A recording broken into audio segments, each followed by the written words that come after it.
Fortnite Battle Royale was released on September 26, 2017, and while it would go on to have many great seasons in the future, it had some rough beginnings. There were many glitches and bugs that were present in the game, but the people at Epic Games were working to fix this every week, and this was appreciated by the fans as many corporations out there didn't communicate with their fans as much. Eventually, the guys at Epic figured everything out, and this game truly became mainstream. But where did this start? Well, I'm here to tell you. This is every prime of Fortnite explained.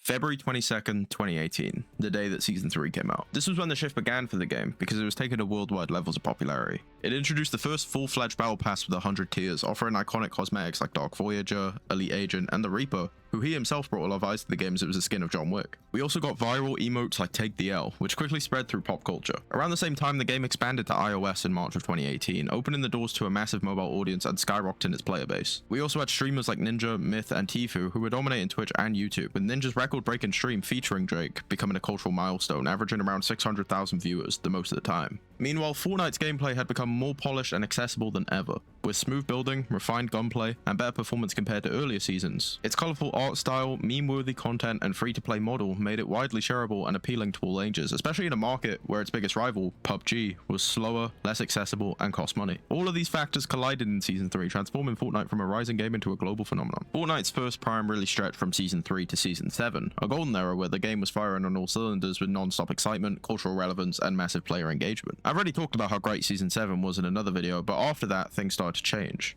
From Season 8 through Chapter 2 Season 1, you could feel a noticeable drop in interest. Season X especially felt like a low point. The brute mechs were a major issue, overpowered, frustrating, and widely hated by the community. Even though the season ended with hype around the Black Hole event where the original map was sucked away and replaced with a new one, it wasn't enough to bring back the same energy. It was a cool moment, sure, but by then, it felt like the magic from the early days had started to fade. When Chapter 2 Season 1 dropped, no one expected it to become the longest season in Fortnite's history, lasting 136 days. That wouldn't have been such a big deal if there had been more to do, but with only one major update the entire time, the season started to feel stale pretty quick. The long stretch was mostly due to delays pushing back the start of the next season, which left players waiting far longer than usual. Thankfully, the wait paid off, with Chapter 2 Season 2 kicking off what many see as the start of Fortnite's second prime. Chapter 2 Season 2 felt like Fortnite's big comeback. It's where the second prime really began. After the slow and quiet pace of Season 1, the spy-themed season brought a wave of fresh content, which included mythic weapons, boss fights, henchmen, secret vaults. Every POI had its own unique twist. The Battle Pass was packed with standout characters like Midas, Meowscles, and TNTino, who quickly became fan favorites and iconic skins in the game. Epic also got back into a rhythm with regular updates, which helped keep the game exciting week after week. Plus, with the timing lining up with global COVID lockdowns, tons of players jumped back into Fortnite, and Season 2 gave them a reason to stick around. The mix of casual fun and competitive depth, along with the build-up to the Doomsday Device event. This is even without mentioning how good the Travis Scott concert was. This all made the game feel alive again, and that's why the season kicked off Fortnite's second golden era. The momentum from Chapter 2 Season 2 didn't just stop, it flowed right into Season 3 and kept Fortnite's second prime going strong. Season 3 shook things up with a water-themed update that flooded parts of the map, introducing new spots to explore like coral reefs and sunken towns. This gave the gameplay a fresh feel and made every match unpredictable and exciting again.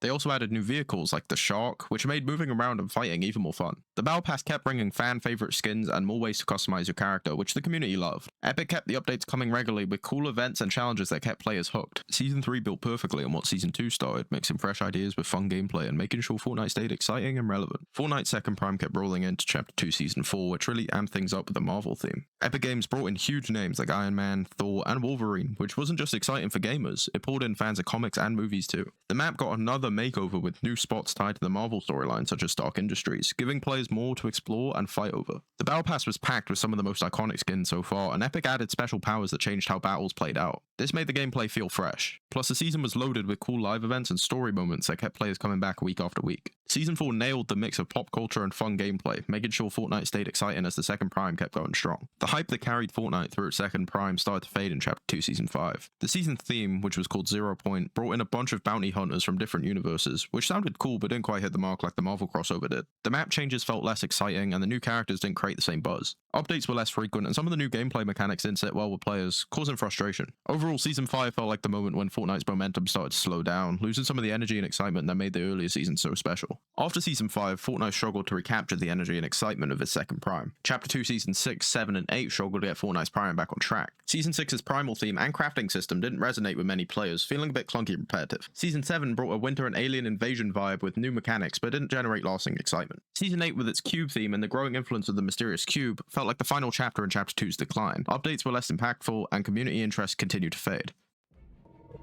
It wasn't until Chapter 3 Season 1 that Fortnite truly bounced back. That season brought a fresh new map, smoother gameplay, and a cleaner, more focused experience that reminded players why they loved the game in the first place, marking the beginning of what many see as Fortnite's third prime. Chapter 3 Season 1 kicked off Fortnite's third prime because it felt like a fresh, exciting reset for the game. The brand new map was bright and open with new POIs like Daily Bugle and Logjam Lumberyard. We also had new mechanics like sliding that made movement feel way smoother and more fun. Epic got back to delivering polished updates that balanced the game well, which brought a lot of players, both casual and competitive, back to the fold. This season had a clear theme and story that kept people interested, plus cool new skins and collaborations that got fans talking. We had a continuation of the 7 storyline where you could unlock the Foundation, the Rock and a Helmet, by doing challenges. The Battle Pass's main character was Spider-Man, who people were clamoring for to be added to Fortnite. With the addition of Spider-Man also came the Spider-Man Mythic, the web shooters. These are one of the best mythics in the game, and people have went on to state that they believe that Epic Games did these web shooters better than any other game that's had these in them. Overall, this season gave Fortnite that spark they'd been missing and reminded everyone why they fell in love with the game in the first place. Chapter 3 Season 2 played a major role in keeping Fortnite's third prime alive and thriving. This was when Zero Build was added to the game. Epic took a bold risk that paid off, and suddenly players who had bounced off the game due to its steep skill gap were jumping back in. The addition of new movement mechanics like tactical sprinting, mantling, and shoulder bashing made the game feel faster, smoother, and more modern than ever. On top of that, the season leaned hard into its war-themed storyline with constant map changes, tanks, blimps, and live in-game events that made the world feel alive and evolving. It wasn't just fun to play, it felt like you were part of something big. The Battle Pass brought hype with skins like Doctor Strange and more pieces of the 7 story, keeping longtime fans invested in the lore. All of this, with fresh gameplay, exciting mechanics, and a strong narrative, came together to keep Fortnite feeling fresh and relevant. Chapter 3 Season 2 didn't just maintain the momentum from Season 1, it pushed it forward, proving that Fortnite still had plenty of gas in the tank. After the strong run in Chapter 3 Seasons 1 and 2, the game slowly started to lose momentum.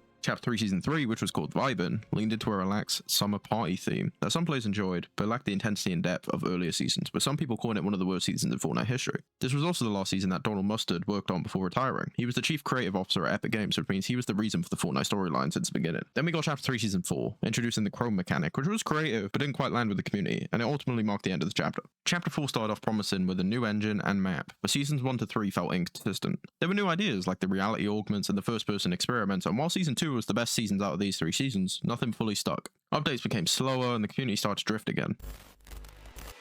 It wasn't until Chapter 4 Season 4 with its heist theme, high-stakes gameplay, and refined mechanics that things really clicked again. The season brought back that thrilling, fast-paced energy Fortnite was known for, and the content felt more focused and polished. This is considered the start of Fortnite's 4th prime. This season finally brought back that can't-miss feeling the game had been lacking for a while. After several seasons of experimentation and slower content, Season 4 refocused the game with a heist theme that was fast-paced, stylish, and full of energy. Players were infiltrating guarded compounds, cracking vaults, and stealing high-tier loot. It felt fresh, cinematic, and fun. The gameplay balance also hit a sweet spot. Epic brought back mobility options like the Shockwave grenade launcher and movement augments, which sped things up without making the game feel chaotic. The vaulted locations guarded by bosses and security systems added high-risk, high-reward areas that gave matches more intensity and variety. Visually, the game looked better than ever thanks to Unreal Engine 5's full power being on display, and the Battle Pass was stacked with original characters and stylish designs, plus collabs like Ahsoka Tano and Kavi Lame, keeping both casual and hardcore players engaged. Season 4 also marked a shift in tone and structure. Epic clearly started listening to the community feedback more closely, delivering faster updates, clearer storytelling, and a return to that live service energy that made earlier primes so memorable. It didn't feel like Fortnite was trying to reinvent itself, it felt like it finally remembered what made it great. This season was a turning point that reignited hype across the community, officially kicking off Fortnite's 4th prime,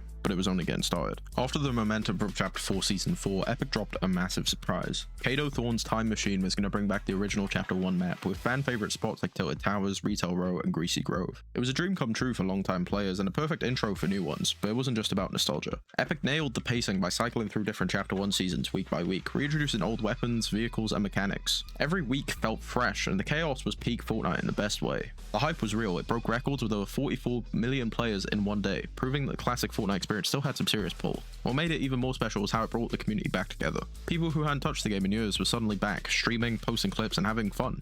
OG Fortnite wasn't just a throwback, it reminded everyone why the game blew up in the first place and pushed the 4th prime into full swing. Then we got Chapter 5 Season 1, which wasn't just a solid follow-up, it was Fortnite leveling up again. The Eminem Live event was one of the most ambitious things Epic has ever done. What started as a concert quickly turned into a full-on cinematic journey through Fortnite's multiverse, complete with collapsing realities, shifting visuals, and huge surprises. But the biggest moment was the unexpected reveal of LEGO Fortnite, Fortnite, Rocket Racing, and Fortnite Festival, 3 entirely new games, each with their own style and gameplay. It wasn't just a cool twist, it felt like Epic was redefining what Fortnite could be. Then the season dropped, and it felt very polished. The new map was clean, vibrant, and full of variety, from snowy mountains to sleek seas. There were new POIs like Reckless Railways and Lavish Lair, which quickly became fan favorites. The addition of the train, which you could literally rob mid-match, made every game feel unpredictable. Vaults guarded by bosses, with one of these being Peter Griffin, added that old school Fortnite tension, where you had to decide whether the high tier loot was worth the risk. The medallions gave mythics more meaning, and created high target players, which added more strategy to every match. On top of that, the UI got a full overhaul, making everything from inventory management to quest tracking smoother and more modern. Visually, Fortnite looked better than ever thanks to Unreal Engine 5's full power, lighting, shadows, and textures all felt next gen. And with the addition of those new modes, Fortnite was no longer just a battle royale. It became a platform where players could bounce between different game types without ever leaving the ecosystem. Whether you were building in LEGO Fortnite, racing through custom tracks, or jamming out with friends in Fortnite Festival, there was always something to do. All of this combined made Chapter 5 Season 1 feel massive. It wasn't just about one good season, it was about Fortnite entering a new era with confidence, creativity, and momentum. The fourth prime didn't just continue here. It leveled up. Chapter 5 Season 1 marked the high point and ultimately the final stretch of Fortnite's fourth prime. But after that, the momentum started to fade. Chapter 5 Seasons 2, 3, and 4 couldn't get Fortnite into another prime, and even Epic bringing back the Chapter 2 map for a remix couldn't do it either. Chapter 6 Season 1, while good, couldn't do it either, which also goes for Season 2. We are now currently in the first mini-season in Fortnite history, and while it's good so far, I doubt it'll get us into another prime. But will we have a fifth prime? Only time will tell.